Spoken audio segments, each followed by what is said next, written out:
आज जागतिक महिला दिनाच्या निमित्तानं उंच तिचा झोका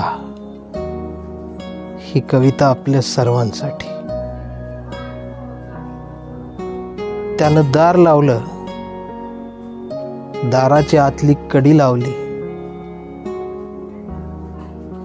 ती लाजली, सकाळ झाली आणि त्या मुलीची बाई झाली. रात्रभर तिच्यावर समाजमान्य बलात्कारच झाला.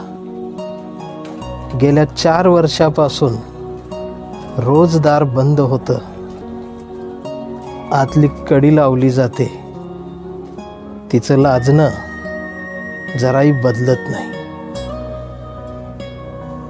आता घरात चर्चा सुरू झाली आहे वंश वाढण्याबद्दल. हळूहळू गल्लीतही कुजबूज सुरू आहे, अजून पाळणा हल्ला नाही म्हणून. हल्ली हळदी कुंकवालाही तिला कुणी सहसा बोलावत नाही.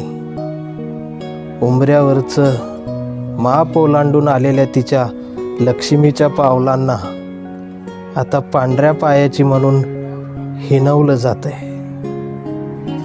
तिला आई व्हायचं आहे, पण ती काहीच करू शकत नाही. तिच्या हातात काहीच नाहीये. शेवटी तिच्याच माथ्यावर वांजपणाचा शिक्का मारून समाज मोकळा झालाय आणि त्यानं नवीन सोयरीक शोधायला सुरुवात केली आहे. हा समाजमान्य नियम आहे, अजून बदललेला नाहीये. ती गाभाऱ्यात गेली, ती चौथऱ्यावर गेली, ती चंद्रावर गेली, ती राजकारणात गेली आणि सत्तेत सुद्धा गेली. सगळं मान्य आहे, सगळं मान्य. तिनं क्रांती केली हेही मान्य. पण मध्यरात्री उठून त्याच्या कमरेत 2 लाथा घालून दाराची कडी काढून ती मध्यरात्री बाहेर येईल तेव्हा, चौकात उभी राहील तेव्हा, स्त्रीला समानतेचा दर्जा देणारा, आज महिला दिन साजरा करणारा तुमचा समाज त्यावेळी जागा असेल का?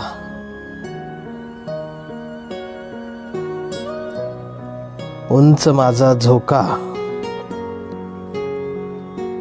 हा तिची यशोगाथा गाणारा कार्यक्रमच आम्ही फक्त जन्माला घालू शकलोय. पण उंच तिचा झोका म्हणणारा समाज अजून तरी जन्माला आलेलाच नाहीये. इथल्या घराघरात सावित्री जन्म घेऊ पाहतीये, पण महात्मा ज्योतिबा फुले अजून निर्माण होऊ शकत नाहीये. हीच फार मोठी शोकांतिका आहे, खंत आहे. उंच तिचा झोका म्हणणारा समाज निर्माण करूया. याच महिला दिनाच्या निमित्तानं आपल्या सर्वांना शुभेच्छा. कविता जरूर शेअर करा आणि हे पेज लाईक करायला विसरू नका. धन्यवाद.